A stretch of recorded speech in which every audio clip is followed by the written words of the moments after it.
어떻게 해야 된다고요? 하나님도 기억해야 된다. 나만 기억하는 것이 아니라 하나님도 기억하는 상태까지 도달해야 하나님은 그때 움직이기 시작하시는 거예요. 물론 하나님께서는요, 앞서 나보다 3일 길 먼저 앞서 가서 내가 쉴 곳, 물 곳을 다 찾아주시고 어떤 일이 생길 것을 미리 아시고 다 피해갈 길을 열어줄 때가 있어요. 주로 하나님은 그렇게 역사하십니다. 여러분이 하나님 앞에 합한 상태가 되면요, 하나님은 여러분을 그렇게 인도해 주십니다. 그런데 때에 따라서는요, 내가 간절하게 외치고 기도해야 될 상황이 되었을 때에 내가 영적으로 하나님 앞에 매달리고 기도할 때 그때 하나님께서 들어주실 때가 있는 거예요. 왜 그럴까요? 왜 그럴까요? 사람은요, 환경이 바뀌고 조금만 상황이 나아지면 하나님 잊어버려요. 하나님 잊어버려요. 왜 모세를 찾아왔느냐? 첫째, 모세가 온유한 마음을 품었기 때문에 그렇습니다. 그전 40년 전에는 욱하면은 도는다는 것이, 공포를 도는다는 것이 한 대 쳤는데 그 사람이 죽어버렸어요. 욱하는 마음이 있었어요. 여러분, 하나님께 쓰임받을 때는요, 욱하는 마음에 사로잡히면 안 됩니다. 그거를 다스리는 능력이 생겨야 돼요. 모세는 그것을 다스리는데 40년이 걸려요. 40년. 이 사람 모세는 온유함이 지면에 모든 사람보다 승하더라라고 하는 기록이 있음에도 불구하고요, 모세가 가나안 땅에 못 들어가는 원인이 바로 여기에 있습니다. 모세도 질렸어요. 한두 번이라지. 틈만 나면 원망하고 틈만 나면 하나님께도 원망하고 모세에게도 원망하면서 우리를 죽일 데가 없어서 이 강에 끌고 와서 목말라 죽이느냐 막 하도 원망하니까 모세도 인간인지라 그동안 잠재웠던 이 우라통, 이 흥분되는 마음, 원망하는 마음, 화내는 마음, 격동하는 마음이 쏟아나기 시작했어요. 모세가 순종해서 이 가면을 치긴 쳤지만, 하나님이 시키니까 치긴 쳤지만은 분노를 품은 가운데 내리친 거예요. 그래서 하나님께서 말씀하십니다. 너는 나의 영광을 나타내야 될 때에 네가 경박하게 행하였다. 그 죄로 인해서 너도 가나안 땅에 못 들어간다라고 하나님께서 선포하셨습니다. 여러분, 모세를 보니까 경청의 달인이었습니다. 다윗왕도 보면 경청의 달인이었습니다. 고통을 보고 듣고 아시며 건져내신다. 오늘 제목은 고통을 보고 듣고 아시며 건져내신다라는 제목으로 말씀을 나누겠습니다. 우리가 믿는 하나님은 첫째, 확실히 보고 듣고 아시는 분이 있어요.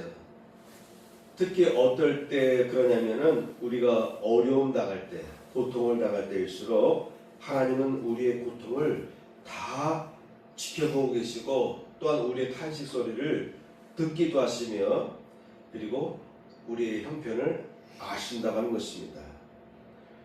본문 앞에 출애굽기 2장 23절에서 24절 내용을 보게 되면은 여러 해 후에 애굽 왕은 죽었고 이스라엘 자손은 고된 노동으로 말미암아 탄식하며 부르짖으니 그 고된 노동으로 말미암아 부르짖는 소리가 하나님께 상달된지라라고 기록하고 있습니다.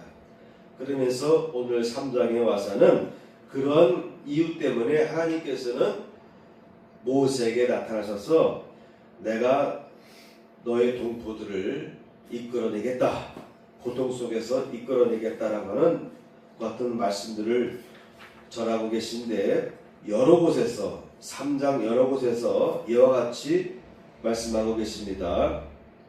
3장 7절 여호와께서 이르시되 내가 애굽에 있는 내 백성의 고통을 정령히 보고 분명히 보고, 고통을 분명히 보고 그들의 감독자로 말미암아 부르짖음을 듣고 그 근심을 알고.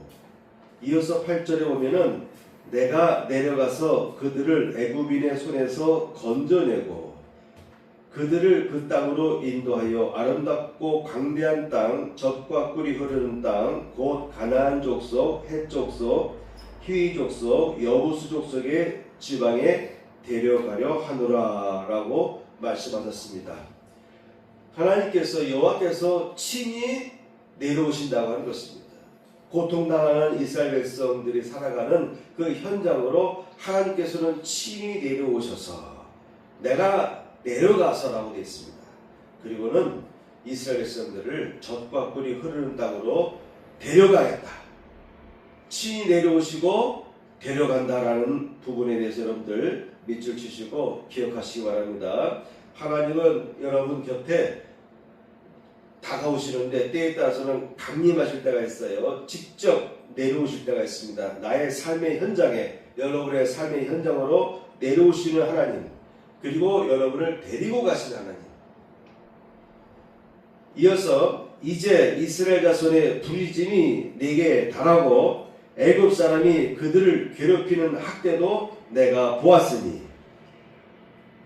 삶을 살아가다 보면은 주변에서 어떠한 사람들, 어떠한 지역적인 사람들 또한 어떠한 나라를 학대하는 경우가 있을 것입니다. 괴롭히는 경우가 있을 것입니다. 그러한 내용들을 내가 다 보았다고 하는 것입니다. 이어서 16절에 보면은 내가 너희를 돌아보아 너희가 애굽에서 당한 일을 확실히 보았노라. 여러분, 이와 같이 계속해서 강조하는 것은 뭐냐면 나는 너희들이 당하는 고통을 다 보고 있다는 것이에요. 확실히 보고 있다는 것입니다. 너희들의 울부짖음을 내가 들었다고 하는 것입니다. 그래서 여러분, 우리가 믿는 하나님 어떤 하나님이냐면은 나의 현장으로, 나의 삶의 고통의 현장으로 내려오시는데 이미 확실히 보고 우리의 부르짖음을 듣고 그리고 아시는 하나님, 그런 하나님이 때가 되시면 내려오신다. 내려오시고 우리를 안전한 것으로 데리고 가신다고 하는 것입니다. 이런 하나님을 우리가 의지하며 살아갑니다. 그러므로 이 세상을 살아감에 있어서 우리는 이런 하나님을 확실하게 믿고 강하고 담대한 마음으로 우리가 삶을 살아갈 때 우리가 해야 될 것은 하나님께 탄식하고 호소하는 것이죠. 탄식하고 우리가 부르짖게 되면은 하나님께서는 분명히 우리의 마음을 아시고 들으시고 우리의 소리를 들으시고 다가오신다고 하는 것입니다. 두 번째는요, 부르짖을 때 부르짖자입니다. 부르짖을 때 부르짖자. 첫째, 부르짖어야 합니다. 여러 해 후 애굽 왕은 죽었고, 좀 아까 제가 읽어드린 그 내용이죠. 이스라엘 자손은 고된 노동으로 말미암아 탄식하며 부르짖으니, 부르짖었다는 것입니다. 탄식하며 부르짖으니 그 고된 노동으로 말미암아 부르짖는 소리가 하나님께 상달된지라. 하나님께 상달되도록 우리는 부르짖어야 될 필요가 있어요. 어려움을 당함에 있어서 우리가 되겠지, 시간이 지나면 풀리겠지 하고 우리가 기다릴 때가 있는데, 그러나 기다릴 때도 있지만은 때에 따라서는요 우리가 부르짖어야 할 때가 있습니다. 부르짖어야 할 상황이 되면은요 부르짖어야 됩니다. 언제까지요? 하나님께 나의 호소가 상달될 때까지 우리는 부르짖을 필요가 있습니다. 하갈 같은 이 여인도 도망가서 헤맵니다. 하나님 앞에 부르짖었어요. 하나님 앞에 탄식하며 외쳤습니다.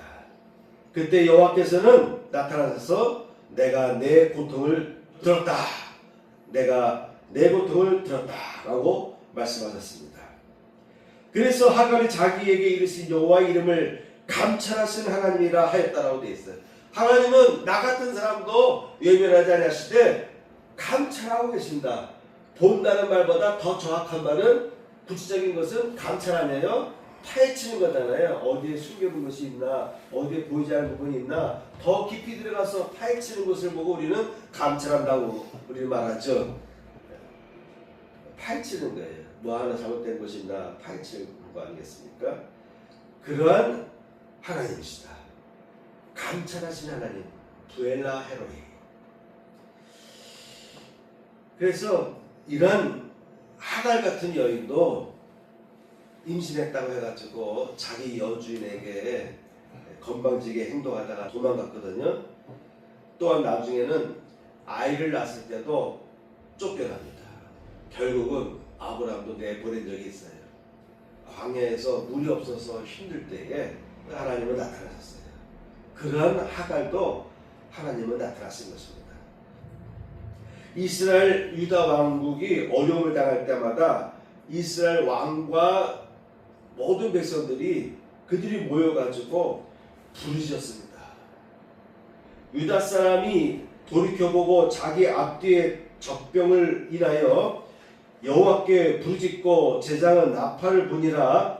유다 사람이 소리 지르매 유다 사람의 소리 지를 때에 하나님이 여로보암과 온 이스라엘을 아비야와 유다 앞에서 쳐서 패하게 하시니. 이런 내용들이 많이 성경에는 나와 있습니다. 여호사밧 시대 때 보게 되면은 여호사밧이 소리를 지를 때에 여호와께서 저를 도우시며 하나님이 저희를 감동시키사 저를 떠나게 하신지라. 이런 내용들이 성경에는요 여러 곳에서 많이 나옵니다. 제가 여러 번 설교를 했기 때문에 이 정도로만 제가 알려드릴게요. 중심은 이들이 민족 단위로 집단적으로 모여서 그들이 왕과 더불어서 하나님 앞에 겸손하게 그들이 하나님을 전적으로 의지하면서 복병을 만났을 때 적군이 앞뒤로 에워쌌을 때에 감당할 수 없는 군대들이 몰려올 때에 그들은 하나님만 바라봤어요. 하나님만 바라보고 그들이 부르짖을 때에 하나님께서는 상황을 역전시키시는 일들을 여러 번 기적을 베풀어 주신 것입니다. 그러므로 부르짖어야 될 상황이 되면은요 점점 빼지 마시고 부르짖기 바랍니다. 특히 금요일에 기도하러 와서는요 그 짧은 시간에는 묵상 기도하지 마시고 소리를 내서 간절하게 탄식하는 마음으로 탄원하는 마음으로 부르짖으면서 기도하시기 바랍니다. 왜냐하면 부르짖을 때 하나님이 역사하시기 때문에 그렇습니다. 시편에 보면은 내가 주의 성소를 향하여 나의 손을 들고 주께 부르짖을 때에 나의 간구하는 소리를 들으소서라고 다윗이 외쳤습니다. 그러니까 여러분 다윗도 부르짖어 기도했어요. 성경에 보면은요 여러 곳에서 부르짖는 기도가 나옵니다. 예레미야 29장에 보면 너희가 내게 부르짖며 내게 와서 기도하면 내가 너희의 기도를 들을 것이요 너는 내게 부르짖으라 내가 내게 응답하겠고 내가 알지 못하는 크고 은밀한 일을 내게 보이리라. 이처럼 예레미야서를 통해서 하나님께서는 부르짖으라고 권하고 있습니다. 에스겔서에서도 마찬가지입니다. 주 여호와께서 이같이 말씀하셨느니라 그래도 이스라엘 족속이 이같이 자기들에게 이루어 주기를 내게 구하여야 할지라. 뭔가를 우리가 이루기를 원할 때는요 이루어지기를 원할 때는요 하나님 앞에 나와서 부르짖어야 된다고 하는 것입니다. 그러면 어떤 일들이 벌어지느냐 하나님 앞에 나와서 구할 때에 그들의 수요를 양떼같이 많아지게 하되 이스라엘 백성들의 수를 양떼같이 많아지게 하되 제사 드릴 때에 곧 예루살렘이 정한 절기에 양무리같이 황폐한 성읍을 사람의 때로 채우리라. 이미 이스라엘은 멸망했지만 멸망당하고 바벨론으로 끌려가고 다 흩어졌지만 그렇지만 이 멸망당한 이 황폐한 성읍도 사람들의 때로 채워지게 할 것이다라고 하나님께서는 선포하시는 것입니다. 예수님도 말씀하십니다. 항상 기도하고 낭망치 말아야 될 것을 저희에게 비유로 말씀해 주시는데 누가복음 18장 7절을 보면은 하물며 하나님께서 그 밤낮 부르짖는 택하신 자들의 원한을 풀어주지 아니하시겠느냐라고 예수님께서 이와 같이 우리가 어떻게 기도해야 될지에 대해서 가르쳐 주셨어요. 그러니까 여러분 밤낮 부르짖는 기도는 들어주신다.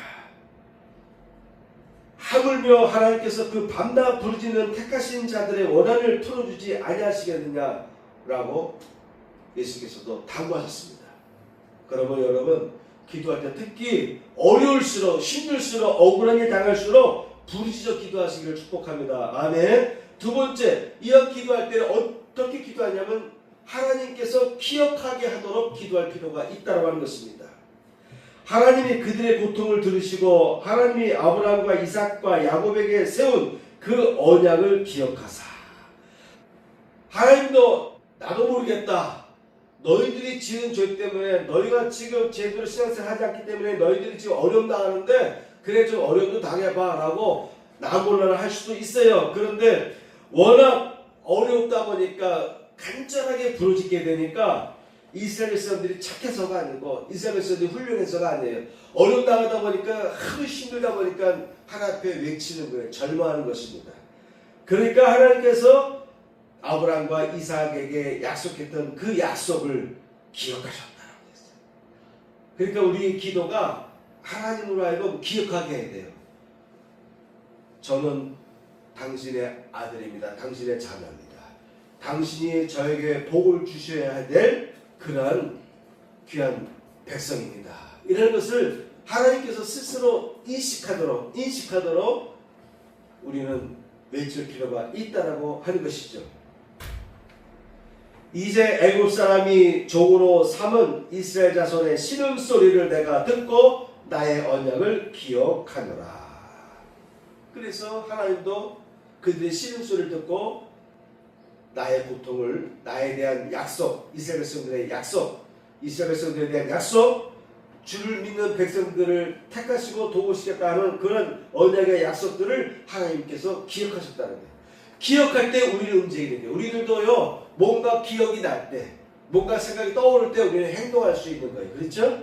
그래서 여러분들의 머릿속에서는요, 주님의 말씀, 하나님의 말씀, 언약의 말씀, 축복의 말씀, 영적 싸움할 때 어떻게 싸워야 될 것인가 이런 말씀들이 내 가슴 안에, 마음속에, 나의 뇌 속에 박혀있다가 그래서 설교를 자꾸 듣는 거예요. 듣는 설교 자꾸 듣다 보면 나의 머릿속에 임박히게 되는 거예요. 그러다가 내가 어려움 당하게 되면 악한 영이 내게 역사하게 되면은 이걸 내가 어떻게 물리칠까? 평상시에 설교를 통해서 어떤 방법으로 물리칠 것인가를 우리가 들어왔기 때문에 그것을 기억하는 거예요. 아, 그렇지. 내가 이대로 있으면 안 되지. 귀신이 죽든 내가 죽든 네가 죽든 내가 죽든 죽게 하려면 까무러치기로 내가 싸워야 되겠다. 이런 것이 기억에 떠오르면서 마음을 가다듬는 거예요. 그 전까지는 어떻게 할까? 어떻게 하면 내가 이 고통을 벗어날까? 시간 지나면 낫겠지. 그래서 이 사람 저 사람 만나서 하소연도 하고 또 이 병원 저 병원 가서 우리가 병원 치료도 해보겠지만 물론 그런 일도 다 해야 됩니다. 주변 사람들에게 나의 이 답답함을 털어놓는 거 중요한 것입니다. 심적인 평안을 줘요. 마음속에 쌓인 것을 풀어내게 되면은요 스트레스가 풀리게 됩니다. 좋은 거예요. 병원에 가서 진단받고 진단받아야죠. 또 처방도 받아서 고치는 노력을 해야 됩니다. 그런데 때에 따라서는 이것 갖고 안 될 때가 있어요. 이것 가지고는 턱걸이 넘지 못할 때가 있어요. 이때는 내가 하나님을 직접 외쳐야 됩니다. 그래서 그 턱걸이를 넘어야 될 때가 있어요. 그래서 그런 것들이 나의 머릿속에 떠오르고 기억될 때 나도 행동하게 되는 거예요. 아, 이래서 안 됐구나. 내가 기도해야 되겠구나. 내가 작심 20일 잡고서 내가 집중적으로 기도해야 되겠구나. 아, 내가 새벽에 나가서 기도해야 되겠구나.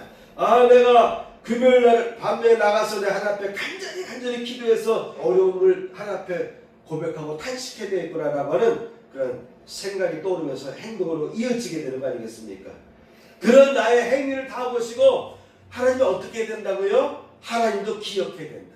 나만 기억하는 것이 아니라 하나님도 기억하는 상태까지 도달해야 하나님은 그때 움직이기 시작하시는 거예요. 물론 하나님께서는요, 앞서 나보다 3일 길을 먼저 앞서 가서 내가 쉴 곳, 물 곳을 다 찾아주시고 어떤 일이 생길 것을 미리 아시고 다 피해갈 길을 열어줄 때가 있어요. 주로 하나님은 그렇게 역사하십니다. 여러분이 하나님 앞에 합한 상태가 되면요, 하나님은 여러분을 그렇게 인도해 주십니다. 그런데 때에 따라서는요, 내가 간절하게 외치고 기도해야 될 상황이 되었을 때에 내가 영적으로 하나님 앞에 매달리고 기도할 때 그때 하나님께서 들어주실 때가 있는 거예요. 왜 그럴까요? 왜 그럴까요? 사람은 너무 하나님 앞에 약속을 지키지 않는 성향이 있기 때문에 그렇습니다. 사람은요, 환경이 바뀌고 조금만 상황이 나아지면 하나님 잊어버려요. 하나님 잊어버려요. 내게 건강이 왔을 때도 아, 내가 약을 잘 먹어서 내가 건강 회복되었나 봐. 물론 그것도 중요하지만 중요한 것은 그렇게 해서도 안 될 때의 문제를 가지고 기도했을 때 상황이 호전됐으면 아, 하나님께서 내게 인간적인 방법으로 해결되지 않을 때 나를 이걸 풀어주셔서 해결해 주셨구나. 이걸 생각해야 되는데 그건 싹 잊어버리고 아, 내가 이제 열심히 노력해서 건강관리 잘해서 음식관리 잘해서 약 처방을 잘 받고 병원관리 잘해서 내 몸에 건강이 왔다. 이런 생각하기 쉬운 거예요. 왜 그러냐? 이스라엘 백성들이 그런 거예요. 제가 서두에 출애굽기 2장 후반부터 시작해서 3장에 나와 있는 여러 번에 걸쳐서 이스라엘 백성들이 외치고 탄식하고 부르짖고 하는 내용들을 하나님께 다 들었다고 하는 내용들을 반복적으로 열고 있잖아요. 그래서 하나님께서도 기억하셔서 움직이셨단 말이에요. 내려오셨단 말이에요. 그리고 모세를 부르신 거예요. 직접 이스라엘 백성들을 이집트에서 탈출시키기 위해서 가나안 땅으로 끌고 가기 위해서 이끌고 가기 위해서 오셨는데도 그리고 모세를 통해서 10번의 재앙을 통해서 이집트에서 탈출시키시고 광야를 지나가면서 하늘에서 메추라기가 떨어지고 말이죠. 만나가 떨어지고요. 목마를 때는 반석을 치니까 물이 솟아나고 온갖 기적들이 다 일어났음에도 불구하고요. 지긋하게 이스라엘 백성들은 조금만 어려움이 오게 되면요. 원망했어요. 모세와 아론을 죽이려고까지 했어요. 왜 가만히 잘 살고 고기 먹고 잘 살고 있는 우리를 끄집어내가지고 죽일 데가 없어서 이 광야로 끌고 왔느냐 라고 하면서 이들이 여차하면은 모세를 죽이려고 모세를 향해서 돌을 들어서 돌팔매를 해서 죽이려고 집단적으로 몰려와서 모세를 죽이려고 여러 번 했습니다. 그래서 때에 따라서는 하나님께서 알아서 나에게 피할 길을 열어주시고 먹을 것을 공급해 주시기도 하시지만은 때에 따라서 우리 인간의 이 악함, 사악함 때문에 네가 스스로 어려우면 간절히 기도해봐. 네가 해결할 수 있는 방법이 있으면 네 나름대로 최선을 다해 해결해봐라. 그래도 안 되면 내게 나와서 호소하라. 그러면 내가 도와줄게. 이렇게 하나님께서는 계획을 세웠다가 계신 거예요. 그래서 여러분 우리가 기도할 때 때에 따라서는요 하나님을 기억하게 하는 그러한 부르심과 외침의 기도를 할 때가 있다라고 하는 것이죠. 세 번째입니다. 준비된 사명자를 찾으시고 부르신다라고 하는 것입니다. 하나님은요 사람을 택하실 때 어떠한 일을 놀라운 일들을 행하실 때는요 준비된 사람을 찾으십니다. 먼저 준비된 사람을 찾는 거예요. 본인은 아무도 준비 안 한 줄 알아요. 하나님께서는 사울과 함께 계신 다윗을 선택할 때는 다윗은 8명 중에 맨 마지막 어린 청년이었어요. 아마 청소년이거나 갓 청년기 나이가 얼마 안 됐을 거예요. 성경 보면 소년이라고 번역되어 있는데 소년 또는 청년, 젊은 청년 이렇게 보시면 되는데 뭐 준비할 게 있었겠어요. 준비가 아무것도 안 됐어요.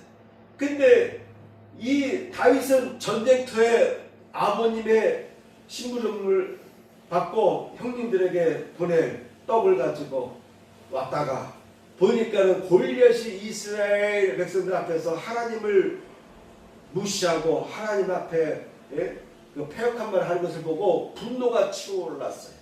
분노가 차올랐어요. 그래서 자기 딸의 사울 왕에게 내가 상대하겠다고. 사울 왕은 다른 사람보다 어깨 위로 머리가 크다 했어요. 만일 평균 나이가 170이 나면 사울 왕은 키가 108, 90은 되겠죠. 다른 사람 어깨 위고 어깨 위로 더 크다 했거든요. 머리가.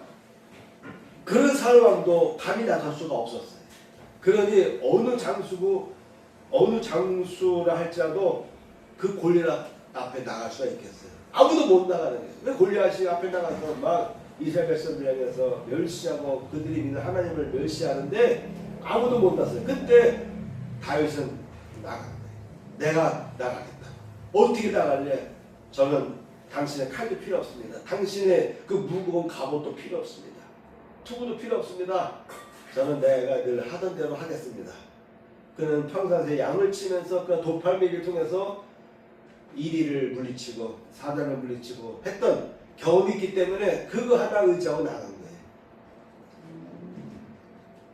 그런데 하나님은 그 다윗을 쓰시는 거예요. 다윗에게는 아무것도 가진 게 없어요. 양치기한 경험밖에 없는데 인간적으로 보게 되면 다윗은 준비된 사람이 아니거든요. 근데 하나님께서는 이미 다윗을 다 훈련시킨 거예요. 광야에서 양을 치면서 맹수들 앞에서도 양들을 지키도록 싸워 이기도록 그 같은 자신감과 그 같은 격려를 싹 해주신 거예요. 여러분, 하나님께서 누군가를 들어 쓰실 때는요, 이미 다 준비된 사람일 때 쓰신다. 또 준비되도록 준비시켜 주신다.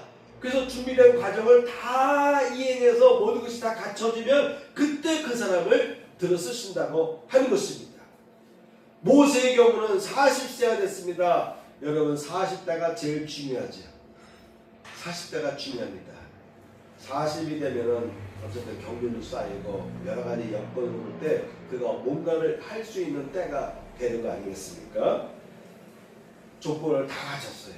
왕자로서 차기 대권을 이어받을 수 있는 가장 유력한 왕자였습니다. 그가 나섰을 때에 그는 첫 발짝부터 첫 행보부터 그가 실패하기 시작했습니다. 동포와 이집트 사람 사이에 싸움이 생겨서 자기도 같은 민족이기 때문에 동포애를 느껴가지고 돕는다는 것이 너무 격해가지고 너무 과격해가지고 이집트 사람을 쳐 죽였어요. 여러분, 사람이 올바른 뜻을 갖고 있다 할지라도 너무 격해질 때가 있어요. 그래가지고 돕는다는 것이, 동포를 돕는다는 것이 이집트 사람을 죽이고 말았습니다. 그래서 그는 그의 행위가 들통남으로 인해서 그것도 자기가 도와줬던 이스라엘 사람에 의해서 다음날 보니까 또 이스라엘 사람끼리 싸우는 거예요. 야, 우리 민족끼리 왜 싸우냐라고 나서니까 네가 뭔데 우리의 싸움을 가로막느냐, 우리 일을 이러쿵저러쿵 가로막느냐 하면서 너 이집트 사람을 지난번에 죽였잖아 라는 소리를 터뜨려가지고, 그래서 이집트 사람을 죽인 것이 드러나가지고요, 모세가 주랭랑을 친 거예요. 그래서 호레산 근처까지 미디안 땅까지 그가 도망나온 것입니다. 여기서 40년이라는 시간이 흘렀어요. 40대는 모든 조건이 다 갖춰졌어요.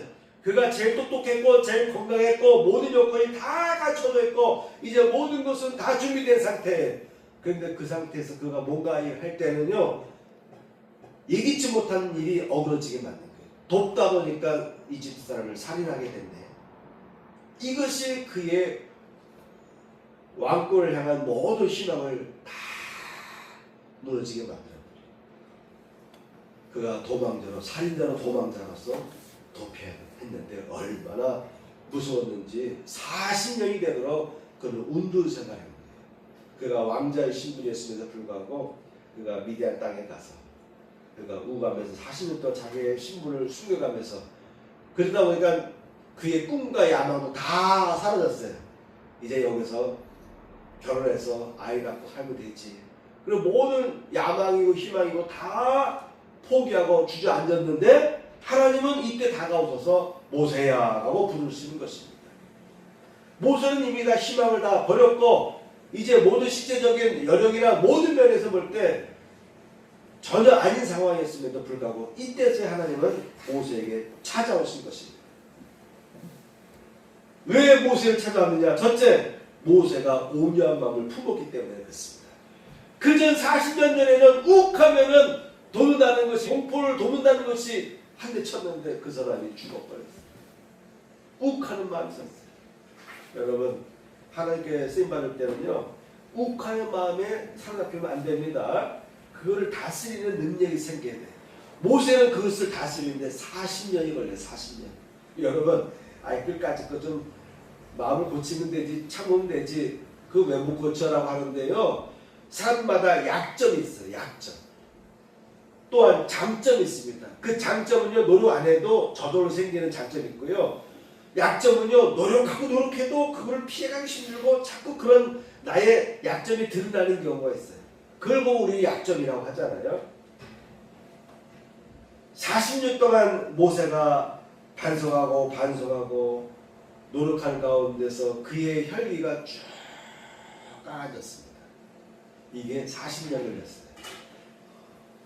이 사람 모세는 온유함이 지면의 모든 사람보다 승하더라라고 하나님께서 직접 증거해 주신 거예요.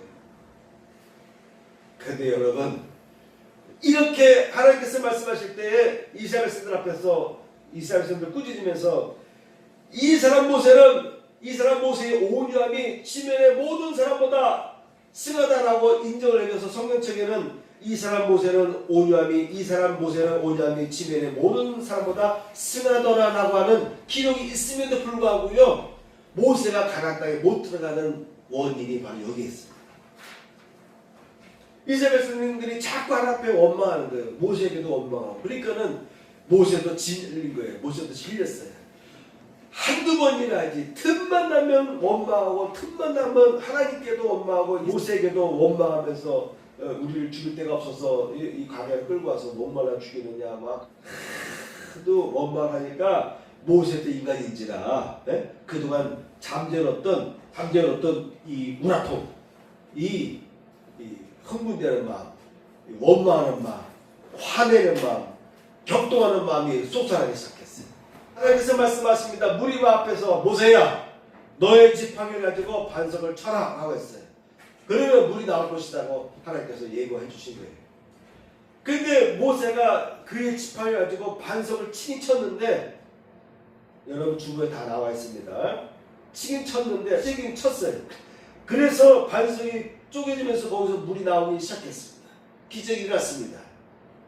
그런데 성경 곳곳에 보게 되면요, 하나님께서 그 모세의 두 번 치는 행위로 인해서 거룩함을, 하나님의 영광을 나타내낼 그 순간에 모세가 순종해서 지팡이를 치긴 쳤지만, 하나님이 시키니까 치긴 쳤지만은 분노를 품는 가운데 내리친 거예요.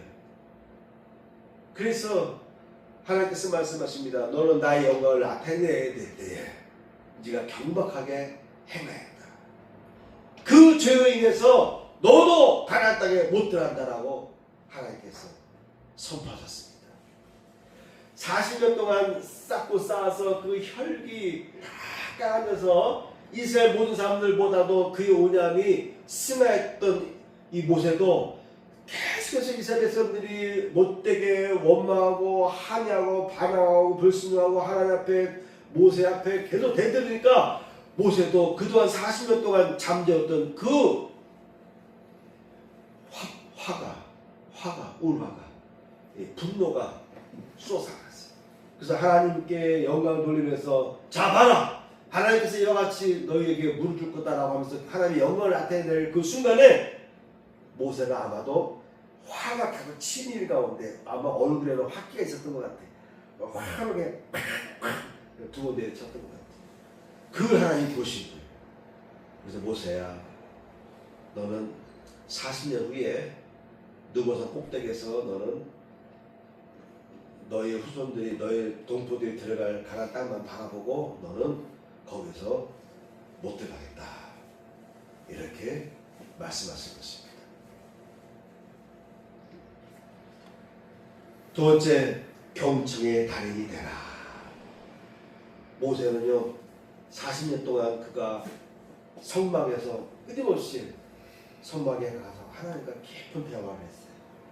여러분, 기도는요, 듣는 것입니다. 듣는 것이 제사보다 낫다라고 사무엘 선자는 사울 왕에게 충고해 줬습니다. 여러분, 기도 시간 중에 듣는 훈련을 많이 하시기 바랍니다. 물론 우리가 금요일에 와서 부르줄 때는 부르셔야 되는데, 하나님을 기억하게 막 깨워야 되는데, 그런데 그 외의 시간에는요, 가급적이면 기도 시간은 듣는 시간이 돼야 돼요. 그래서 하나님께서 내게 무엇이라 말씀하실까를 자꾸 들어야 됩니다. 어떤 계획을 세우든지 어떤 결정을 할 때든지 중요한 때가 되면 될수록 모세는요, 항상 하나님의 회막 앞에 교회에 나와서, 집에서 기도하면 되지, 아니야, 내가 교회까지 가야지. 그래서 교회까지 차를 끌고 오고 교회까지 걸어오고 달려와서 하나님께 묵상하면서 기도하면서, 주님 저에게 말씀하옵소서. 혹시 제가 바꿔야 될 것이 있습니까? 혹시 제가 지금 잘못 짚은 것이 있습니까? 혹시 지금 제가 잘못 생각하는 것이 있습니까? 혹시 지금 제가 하나님 앞에 잘못된 길을 가는 것이 있습니까?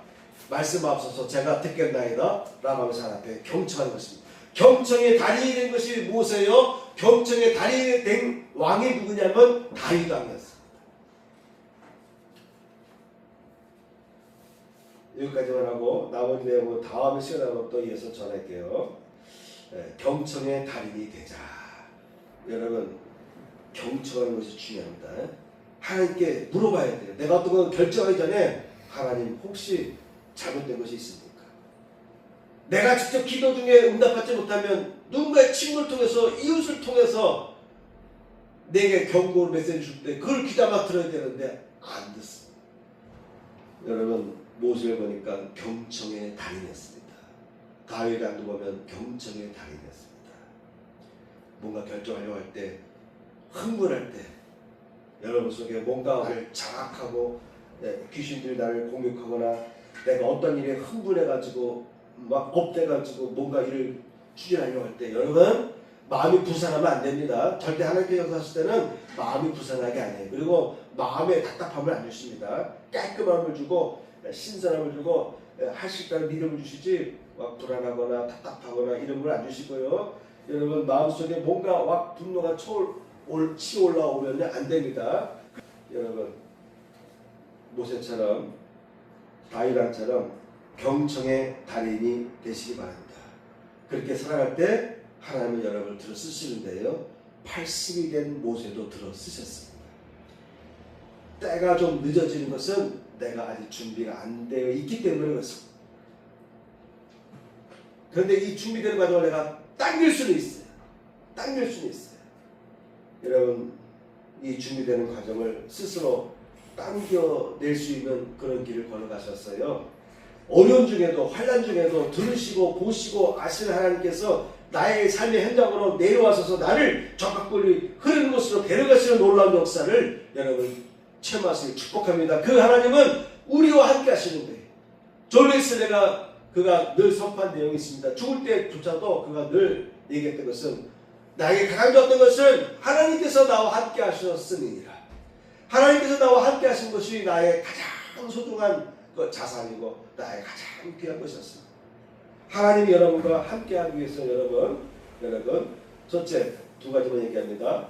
온유한 마음밭을 일구어라. 둘째 경청의 달인이 되라. 여기까지 말씀 전하고 마치겠습니다. 아멘. 가슴에 손을 얹고 본기도를 드리겠습니다. 할렐루야. 하나님 아버지 이 시간에도 아름다운 예물들이 복원되었습니다. 주일 예물과 감사노를 흡양하여 주옵소서. 또한 11조를 드린 손길 위에 그의 삶 위에 11조의 복이 부어지게 하여 주옵소서. 이제는 우리 구주 예수 그리스도의 은혜와 하나님 아버지의 극진하신 사랑과 성령님의 감동감화 역사하시니 이전에 참여한 성도를 위해 함께 하시기를 축복하옵나이다. 아멘.